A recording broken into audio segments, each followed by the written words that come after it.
Hey everyone, welcome back for another deep dive with us. Yeah, glad to be here. Today we're going to be jumping into The Alchemy of Happiness. Fascinating stuff by Al-Ghazali. 11th, 12th century Islamic thinker, really influential. We've got some excerpts from the book itself, and we found this really thought-provoking YouTube video about his life and work. And I've got to say, Yeah. I'm fascinated by this guy already, just even looking at the intro material. Oh, he's amazing. He was known as like the reviver of religious sciences. Wow. Yeah, it's pretty amazing. So what's our mission today with this deep dive? Well, I think what we really want to do is uncover like Al-Ghazali's sort of like unique approach to understanding God, right? And then there's this surprising connection he makes between our souls and like the universe. Yeah, and then ultimately, like, what he sees as the key to happiness. Exactly. I mean, it's the alchemy of happiness, so we got to figure out what that recipe is, right? Right. And you know what strikes me already, just looking at how he starts his book, is that he has this idea that he who knows himself knows his Lord. It's powerful. It's so powerful. And it makes me think that this journey to, like, understanding God begins with introspection. Absolutely. And I think to get to that point, we need to understand how Al-Ghazali views the human soul. Okay. So he breaks it down into like two parts. So you have the visible body and then the internal spirit, which he calls the heart. Okay.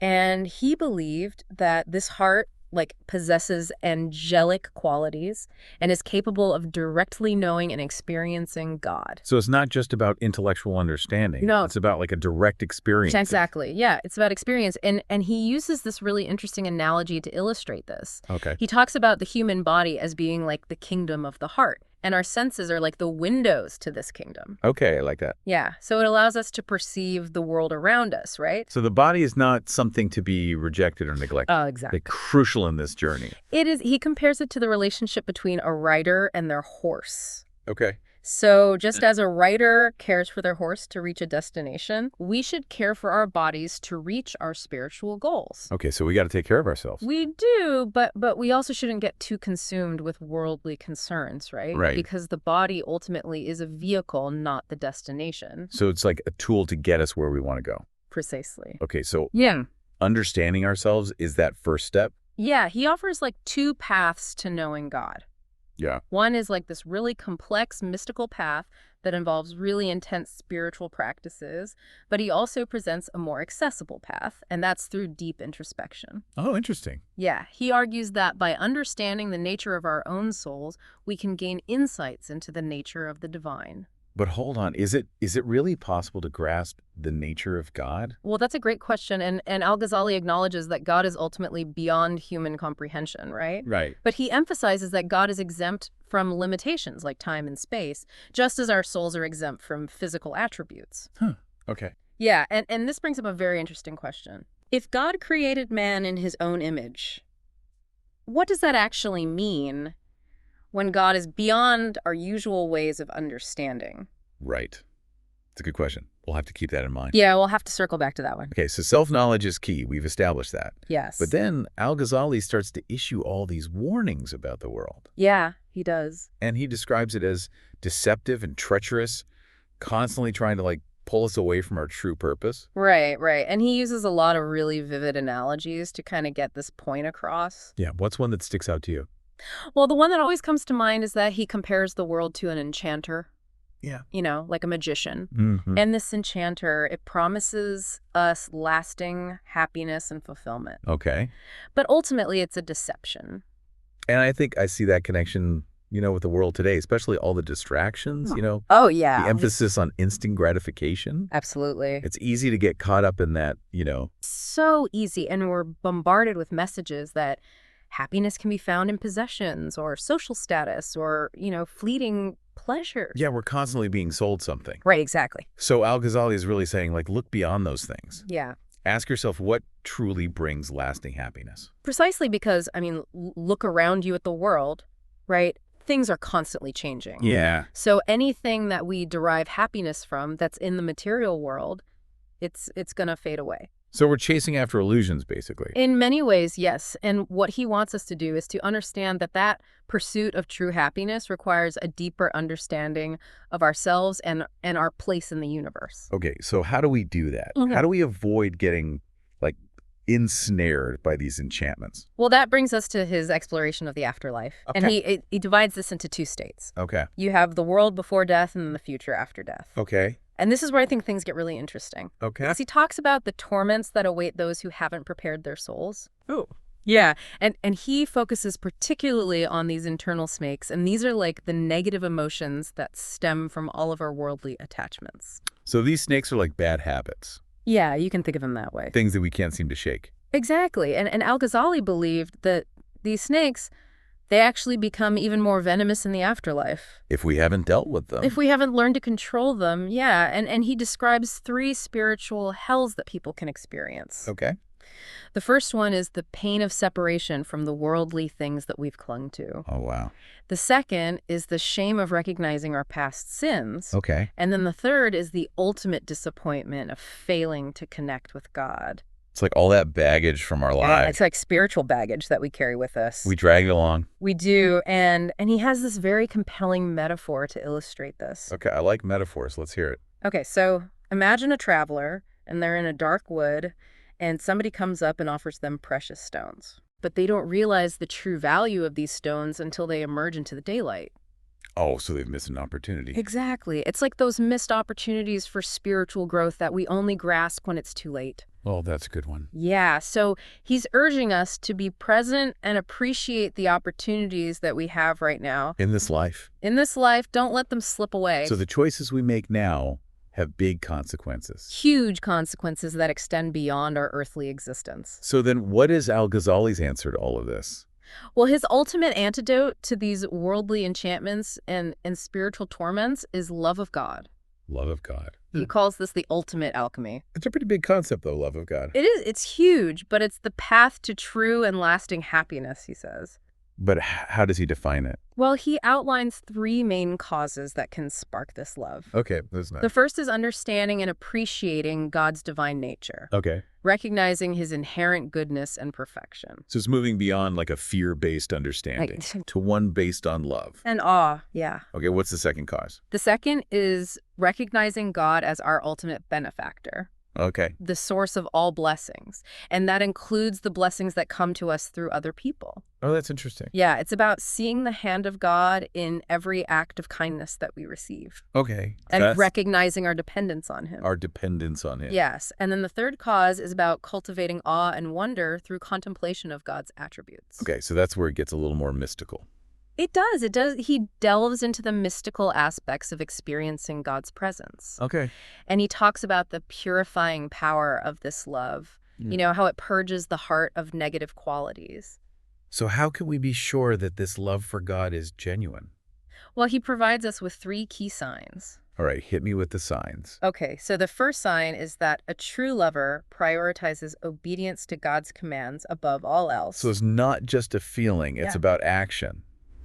Exactly, aligning your actions with your love. The second sign is a deep sense of contentment and gratitude for whatever God has bestowed upon you. So appreciating what you have. Yes, an active appreciation for those blessings. Okay, and the third sign? The third sign is the constant remembrance of God. Okay. So a true lover can't help but think of God throughout the day. Their heart is always turned towards him. That reminds me of the story of Bazid Bastami. Oh, yes, the Sufi mystic. He had some pretty unconventional views on love of God. He did. He challenged a lot of the conventional notions of piety. And emphasized seeking God just for God's sake.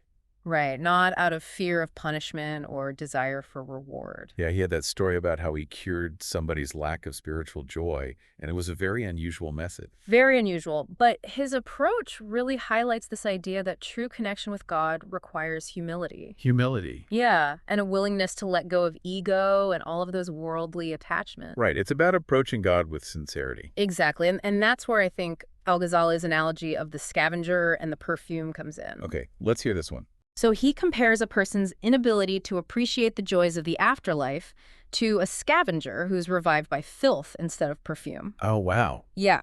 So their attachments, their desires, they shape how they perceive reality.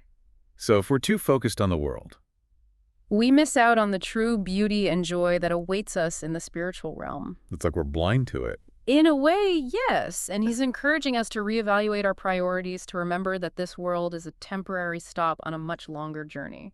So this life is just a journey. It's a place to sow seeds for eternity. Wow, that's powerful. And what matters most are the choices that we make and the actions that we take that nurture our souls and draw us closer to God. That's a good place to stop for today. Yeah, I think so. Yeah. Picking up where we left off last time. You know, one thing that really stands out to me from Al-Ghazali is this interconnectedness of everything. Yeah, I'm seeing that too. It's like you have self-knowledge and understanding God and navigating the world. They're not separate concepts. They're all woven together. Right, into like a tapestry of a meaningful life. Exactly. And, you know, that interconnectedness, it brings us back to that intriguing statement about man being created in God's image. Yeah, we were going to circle back to that one. Right. So it suggests that we're not just physical beings, you know? Yeah. We're spiritual beings, too. Yeah. Each of us carries this spark of the divine within. That capacity for love and compassion, knowledge even. Exactly. And those are the qualities that connect us to something bigger than ourselves. Okay, so it's not about physical resemblance then. No, not at all. It's about these inherent qualities that we share. Okay. And Al-Ghazali believed that by cultivating those qualities through self-reflection, seeking knowledge, and striving to live in accordance with God's will, we can actually refine that spark, you know? Like polishing a mirror. Yes, exactly. Yeah. So it can reflect the light more clearly. Beautiful. But remember, he also warned us about the deceptive nature of the world, right? Right, we talked about those enchantments. Exactly. He wasn't saying we should withdraw from the world completely. Just be mindful. Mindful engagement, that's the key. He uses this great example of travelers stopping at an island. Oh, yeah, I remember that one. They become so enamored with the pleasures of this island that they miss their departing ship. They get distracted. Totally distracted, and it's a reminder that this life, it's temporary. Yeah, we're just passing through. Exactly. So we got to make the most of it by investing in things that have eternal value. And it's easy to lose sight of that. Oh, it's so easy, especially in today's world. Everything's so fast-paced. Right, we want it all, and we want it now. Instant gratification, right? Right. And he also compares the world to a shadow, you know? Okay, a shadow, how so? Well, it seems so solid and substantial. Right, But it's always shifting and changing. like trying to grab smoke. Exactly. You can never quite grasp it. And so this leads to a really big question. It does. If the world is a place to sow seeds for eternity, what seeds are we planting today? That's the question, isn't it? It's not just about what we achieve in this life. Right. It's about what we leave behind, the legacy. Our impact on others. Our impact on others, the state of our souls when we leave this world. So it's about living intentionally then. Intentionally aligning our actions with our values. Making a difference. Making a positive difference. And it's not always easy. Definitely not. Al-Ghazali acknowledges that, you know, he's pretty critical of those who talk the talk but don't walk the walk. Yeah, those who boast about their spirituality. But their actions don't match up. Yeah, I've met a few of those. Haven't we all? And he was especially critical of those who claim piety but are easily angered or judgmental. Or lack compassion. Exactly. That's spiritual hypocrisy. Absolutely. He believed that true spirituality has to be reflected in our character, how we interact with others, you know? Right, living in accordance with God's will. Yes, and he went even further. He actually used the term devils to describe those who claim spiritual authority but use it to harm others. Wow. Who was he talking about there? He was really concerned about those who used religion to justify violence or oppression or to exploit others for personal gain. So using religion as a weapon, basically. In a sense, yes. And he believed that true piety, it always has to be accompanied by humility. Humility. Compassion and a deep respect for the dignity of all beings. So be wary of anyone who claims to have a monopoly on the truth. Right, or uses their beliefs to justify harmful actions. It's a good reminder. It is. And he also cautioned against blind faith, you know? Okay. He emphasized the importance of using reason and intellect. To figure out what's true. Yes, to discern truth from falsehood. So true faith is informed faith. Yes, it's grounded in a deep understanding of God's nature and his will. So we got to use our brains. We do. Al-Ghazali was a big believer in seeking knowledge and using our intellect. So it's about balance again. Balance between faith and reason. Okay, I think I'm starting to see a pattern here. Me too. And he also warned against excessive worldliness, you know? Right, getting too caught up in material things. Yes, becoming so preoccupied with those pursuits that we neglect our spiritual duties. He had an analogy for that too, didn't he? He did remember the traveler who's so obsessed with caring for his camel Right. that he forgets about the actual purpose of his journey. That's us sometimes. It is, we got to keep our priorities straight. You Well, know? these affairs are necessary, but... They shouldn't overshadow our ultimate goal. Right, which is spiritual growth. And connection with God. Okay, so how do we foster that spiritual growth? Well, Al-Ghazali talks a lot about cultivating virtuous qualities. Okay. He believed that our character, it's not fixed, you know? We can change. We can change. It's something we can develop through conscious effort and practice. And we're not just at the mercy of fate. No, we're active participants in our own spiritual transformation. I like that. And he outlines a number of virtues that we should strive for, things like patience, gratitude, humility. Compassion, generosity, trustworthiness. Exactly. All those good things and those qualities, they benefit not only ourselves. And make the world a better place. They do. Al-Ghazali saw them as essential for individual well-being and for creating a harmonious society.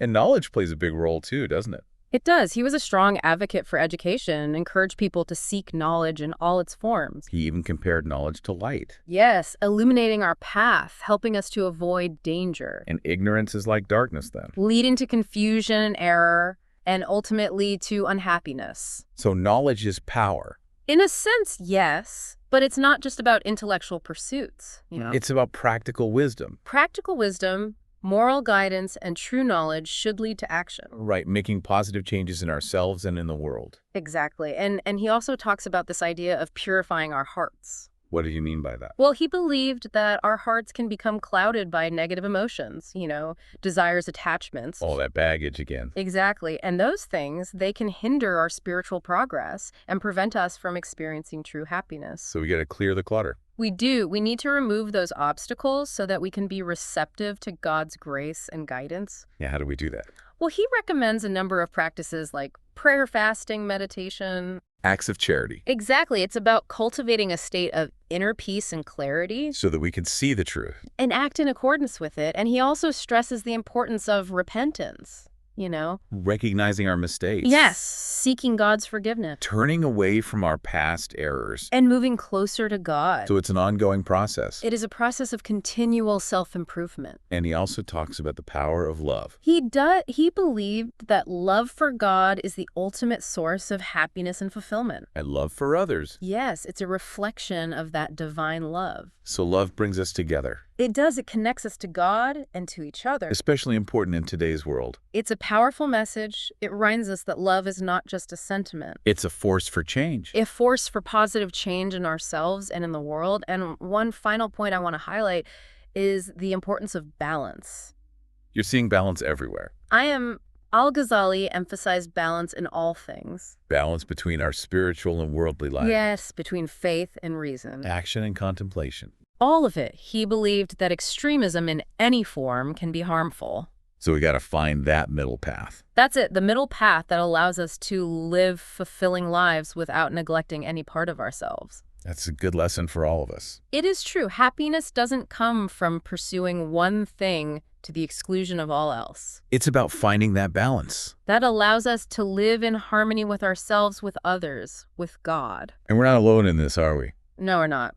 Al-Ghazali actually stressed the importance of community. Right, supporting each other. Supporting and encouraging each other on our spiritual journeys. Sharing our wisdom. Learning from one another. We're stronger together. Absolutely. He saw the community as a source of support, guidance, inspiration. A place where we can share our struggles. And celebrate our successes. So, as we wrap up this part of our deep dive into Al-Ghazali's Alchemy of Happiness, what would you say is the most potent ingredient in this formula? For me, it's that emphasis on self-knowledge.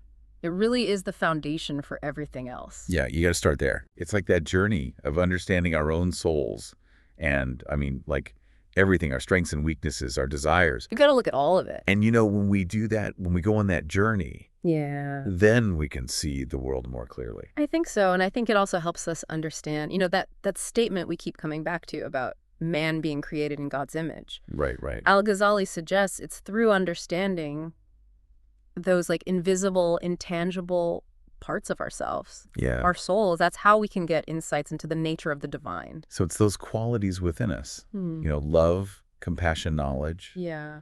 That's where we see God reflected. It's like we're looking in a mirror, but it's an imperfect mirror, right? Right. But the more we polish it, through self-reflection. Self-reflection, purification, and striving to live in accordance with God's will, the clearer that reflection becomes. So is he saying that the best way to connect with God is by understanding ourselves? Well, I think he's emphasizing introspection and self-knowledge as like a foundation for spiritual growth. Right. But he also acknowledges the value of other practices, like prayer and fasting. Right, meditation. Yeah, acts of charity. All of those things are ways to purify our hearts. So it's not one or the other. No. It's everything. It's a multifaceted approach, Yeah. to deepening our connection with the divine. Right, and it's hard work. It is, and it requires constant effort. Because those enchantments are always out there. Oh, yeah, they're lurking, ready to distract us. It's so easy to get sidetracked. So easy, especially today. Right. We're bombarded with distractions. Got to stay focused. We do, and he uses that analogy of the travelers who miss their ship. Because they're too busy enjoying the island. Exactly, they get caught up in the pleasures of the moment. So what's the lesson there? The lesson is that we're all just passing through. Yeah, this life is a journey. It is, and we need to make the most of it by investing in things that hold eternal value. So it's a wake-up call. It is. Time to reevaluate our priorities. What are we devoting our time and energy to? Are we chasing fleeting pleasures, or are we nurturing our souls? That's the question. It is, and he also reminds us that the world itself is constantly changing. Yeah, it's like that shadow analogy. Exactly. It's like a shadow. It seems solid, Right. but it's always in flux. So anything we base our happiness on in the material world, it's going to fade away. And that's going to lead to disappointment. For sure. Al-Ghazali's philosophy is about shifting our focus from the temporary to the eternal. From the outside to the inside. Exactly. Right. So back to that big question. What seeds are we planting? Right. What kind of legacy are we creating? It's about living intentionally, Yeah. being mindful of the ripple effects of our choices. And trying to make a positive difference. Exactly. It's a call to action, not just to focus on our own personal salvation. But to be a force for good. Yes, cultivate compassion, justice, generosity. Reflecting God's nature. And remember, this isn't a solo mission. Right. We're all in this together. We need to support each other on this journey. Sharing our wisdom, learning from each other's experiences. We're stronger together. That's for sure. Well, it's been an amazing deep dive into Al-Ghazali's The Alchemy of Happiness. Yeah, I've really enjoyed it. I hope everyone listening will check out his work. Me too. It's definitely worth a read. And thanks for joining us on this journey of exploration.